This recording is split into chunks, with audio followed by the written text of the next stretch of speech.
Halo, assalamualaikum warahmatullahi wabarakatuh. Kembali lagi bersama channel calon ASN P3K.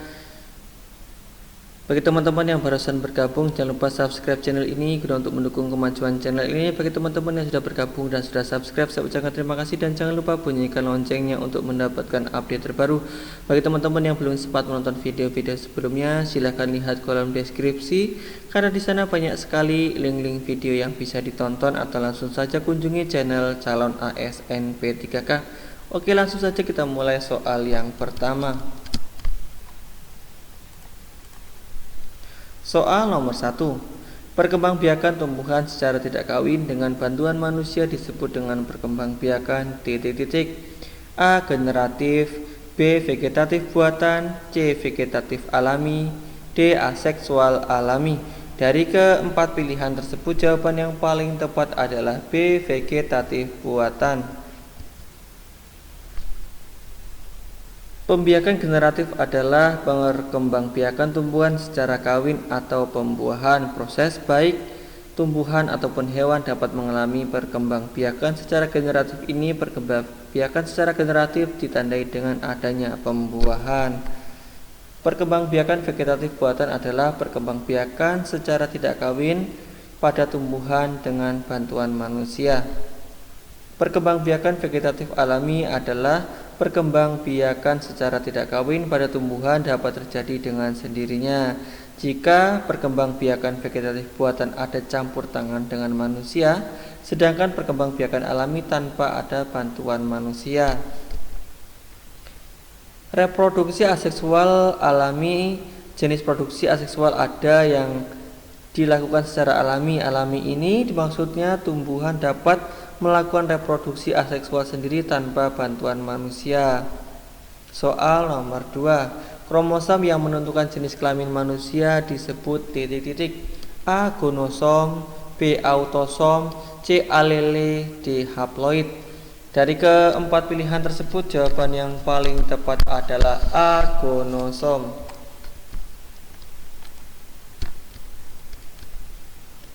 Kromosom seks adalah kromosom yang berada dari autosom, biasanya bentuk, ukuran, dan perilaku. Kromosom seks manusia sepasang alosom mamalia yang khas menentukan jenis kelamin individu yang diciptakan dalam reproduksi seksual.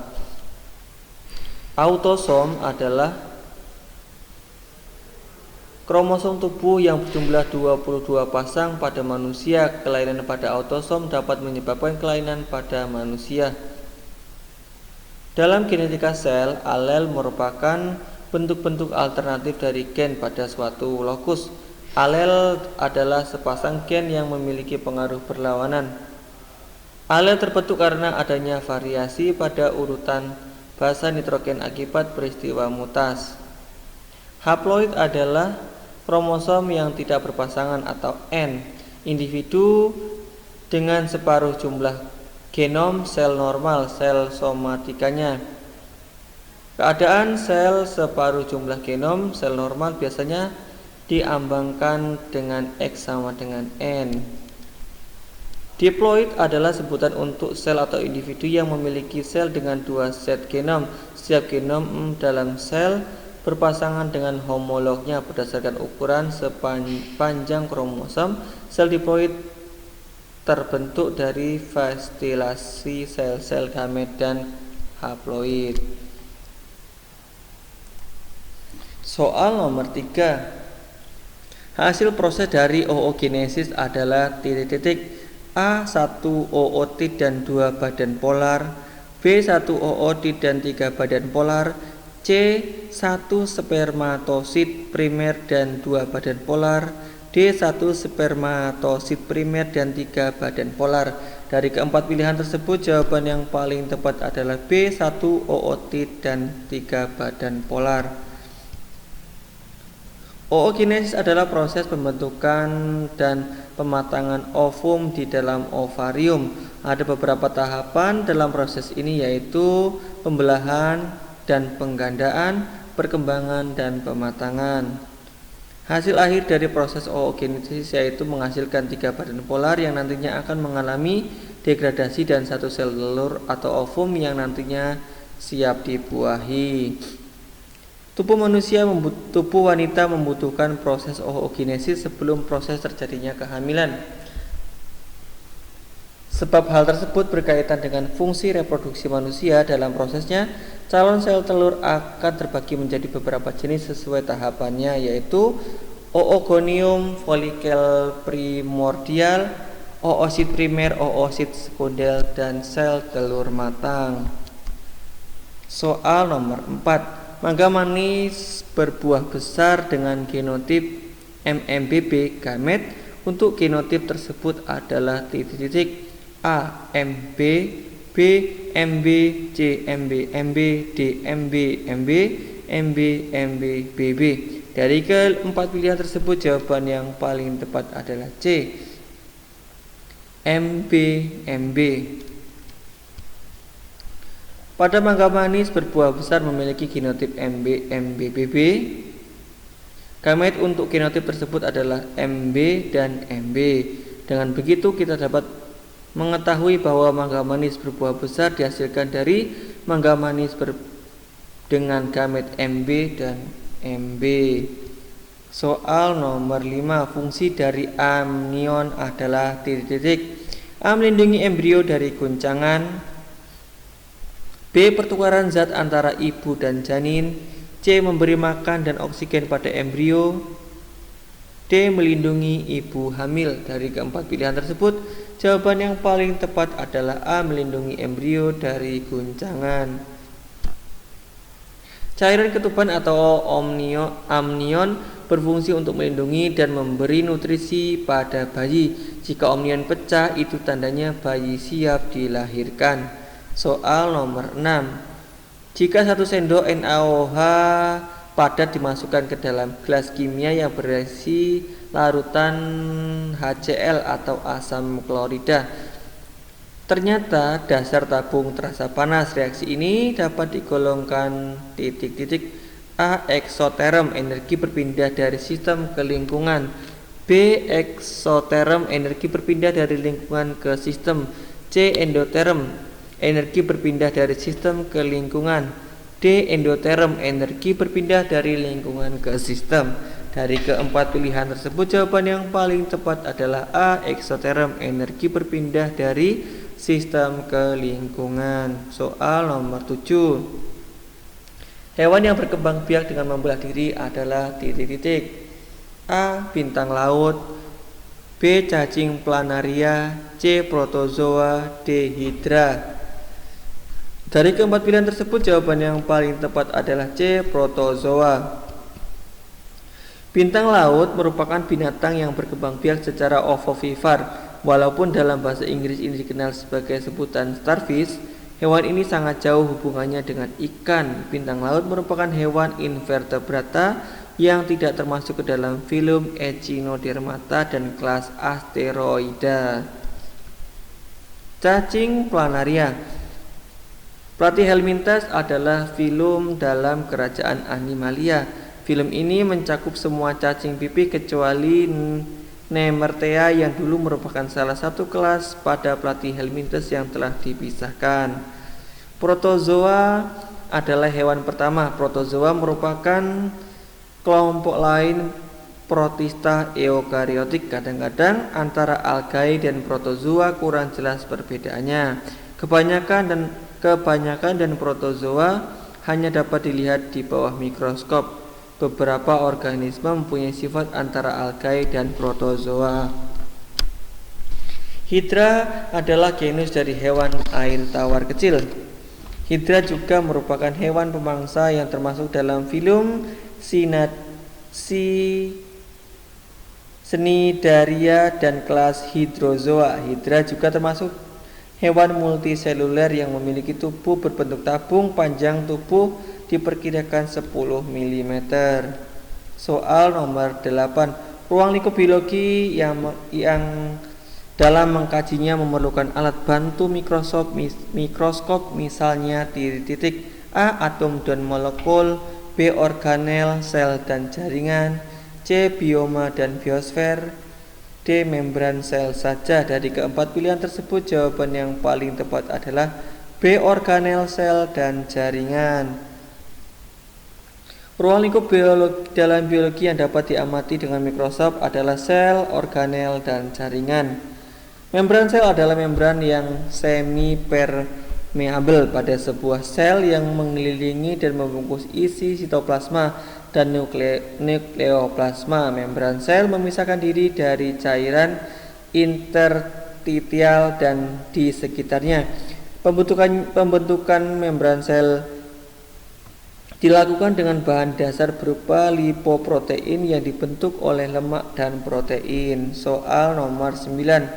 Objek dalam kajian biologi yang diperlukan untuk mengembangkan obat penyakit flu burung atau SARS adalah A. Bakteri, B. Virus, C. Sanitasi, D. Parasitai. Dari keempat pilihan tersebut, jawaban yang paling tepat adalah B. Virus.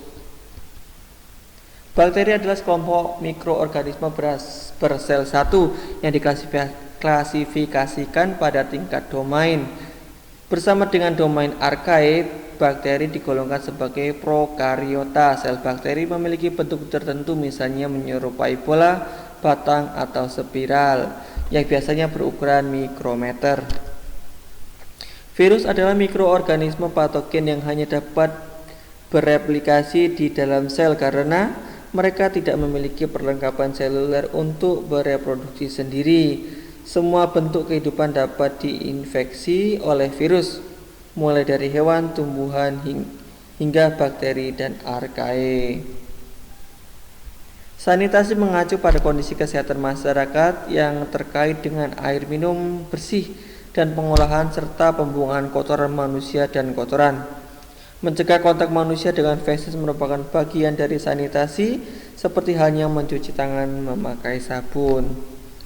Parasit adalah organisme yang hidup pada atau di dalam makhluk hidup lain yang menyerap nutrisi tanpa memberikan bantuan atau manfaat lain padanya. Contoh parasit misalnya cacing di dalam perut dan protozoa plasmodium di dalam darah. Soal nomor 10. Reaksi kimia yang menghasilkan energi yang tepat adalah AC6H12O6 ditambah energi H2O dan ditambah CO2 dan O2. BC6H12O6 ditambah energi CO2 plus H2O plus O2. C6H12O6 tambah energi O2 tambah CO2 plus H2O. D. C6H12O6 plus energi CO2 ditambah H2O ditambah O2. Dari keempat pilihan tersebut, jawaban yang paling tepat adalah C. C6H12O6 ditambah energi O2 ditambah CO2 ditambah H2O. Reaksi kimia menghasilkan energi terjadi pada proses respirasi sel. Respirasi adalah proses menghasilkan energi dengan memecah molekul kompleks menjadi molekul yang lebih sederhana. Proses respirasi biasanya umumnya memecah molekul gula sederhana menjadi karbon dioksida, uap air, dan energi. Soal nomor 11. Berikut ini penyakit pada sistem reproduksi yang dapat mengakibatkan menurunnya sistem kekebalan tubuh seseorang adalah A. AIDS, B. herpes, C. gonorrhea, dan E. sipilis. Dari keempat pilihan tersebut, jawaban yang paling tepat adalah A. AIDS. HIV menyebabkan AIDS dan mengganggu kemampuan tubuh melawan infeksi. Virus ini dapat ditularkan melalui kontak darah dengan terinfeksi air mani atau cairan vagina. Dalam beberapa minggu, infeksi HIV, gejala seperti flu, seperti demam, sakit tenggorokan, dan kelelahan dapat terjadi. Kemudian penyakit ini biasanya tanpa gejala sampai berkembang menjadi AIDS. Gejala termasuk penurunan berat badan, demam atau keringat saat malam, kelelahan, dan infeksi berulang. Tidak ada obat untuk AIDS, tetapi kepatuhan yang ketat untuk mengkonsumsi regimen atau antiretroviral ARF dapat secara dramatis memperlambat pertambahan parahnya penyakit serta mencegah infeksi sekunder dan komplikasi. Soal nomor 12. Molekul yang memiliki rumus kimia C5H12 adalah titik-titik A22 dimetilpropana, B isopentana, CN pentana, D 223 trimetilbutana. Dari keempat pilihan tersebut, jawaban yang paling tepat adalah B isopentana. Isopentana adalah satu dari 3 isomer yang struktur mempunyai rumus kimia C5H12. Pentana adalah sebuah senyawa organik yang tersusun rumus kimia C5H12, yaitu alkana dengan nomor 5 atom karbon.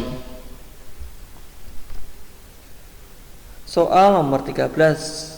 Berapa jumlah kromosom manusia? A 23, B 32, C46, D64. Dari keempat pilihan tersebut, jawaban yang paling tepat adalah C46. Pada manusia, dari semenjak diciptakan memiliki jumlah kromosom sel somatis 46 sel telur atau sel sperma yang hanya memiliki 23 kromosom. Adanya fertilisasi mengembalikan jumlah kromosom sel tubuh menjadi 46. Soal nomor 14. Ilmu yang mempelajari virus disebut titik-titik. A. Sitologi, B. Mikologi, C. Virologi, D. Bakteriologi. Dari keempat pilihan tersebut, jawaban yang paling tepat adalah C. Virologi. Biologi sel atau sitologi adalah salah satu cabang biologi yang secara khusus mempelajari tentang sel dengan memanfaatkan penggunaan lensa optik dan mikroskop. Mikologi adalah cabang ilmu pengetahuan yang mempelajari tentang fungsi dan sering disebut juga dengan cendawan. Kajian ini dalam mikologi antara lain meliputi taksonomi jamur, fisiologi jamur, biobakteri jamur, dan budidaya jamur. Bakteriologi adalah cabang ilmu mikrobiologi yang mempelajari tentang bakteri, termasuk mempelajari morfologi, ekologi, genetika, dan biokimia dari bakteri dan berbagai aspek lain yang berhubungan dengan bakteri. Soal nomor 15. Kejadian berikut yang bukan merupakan objek kajian biologi adalah titik-titik. A. Pembuatan tempe dengan memanfaatkan bioteknologi konvensional. B. Pengamatan air kolam dengan mikroskop dan menemukan benda bergerak. C. Bangkai tikus yang membusuk setelah dibiarkan beberapa hari. D. Kandungan mineral sulfur pada batuan sekitar gunung berapi. Dari keempat pilihan tersebut, jawaban yang paling tepat adalah D. Kandungan mineral sulfur pada batuan sekitar gunung berapi. Soal nomor 16. Pernapasan pada dada berkontraksi otot-otot di antara tulang rusuk sehingga iga berkontraksi titik-titik. A. Rongga dada mengikat dan diperbesar. B. Menyusut dan mengecil rongga dada. C. Terangkat dan rongga dada menyusut. D. Penyusut dan rongga dada membesar. Dari keempat pilihan tersebut, jawaban yang paling tepat adalah D. Menyusut dan rongga dada membesar. Soal nomor 17. Selama perjalanan dari hidung ke paru-paru, udara mengalami beberapa hal berikut kecuali titik-titik. A. Udara disaring oleh rambut yang tumbuh di rongga hidung. B. Udara dibasahi dengan air lendir. C. Udara berdisfusi ke dalam alveoli. D. Udara diproses menjadi energi. Dari keempat pilihan tersebut, jawaban yang paling tepat adalah A. Udara disaring oleh rambut yang tumbuh di rongga hidung. Soal nomor 18. Reaksi di bawah ini yang menghasilkan endapan adalah titik-titik. A. CaO ditambah HCl, B. Be2O3 Fe2O3 ditambah H2SO4, C. AgNO3 ditambah BaCl2, D. NaOH ditambah H2SO4. Dari keempat pilihan tersebut, jawaban yang paling tepat adalah C. AgNO3 ditambah BaCl2. Soal nomor 19. Batang kaca akan bermuatan positif jika digosok dengan kain sutra karena titik-titik. A. Ada proton berpindah dari kaca ke kain. B. Ada proton berpindah dari kain ke kaca. C. Ada elektron berpindah dari kaca ke kain. D. Ada elektron berpindah dari kain ke kaca. Dari keempat pilihan tersebut, jawaban yang paling tepat adalah C. Ada elektron berpindah dari kaca ke kain. Soal nomor 20. Hormon yang paling aktif sejak awal proses menstruasi pada wanita dewasa adalah hormon titik-titik.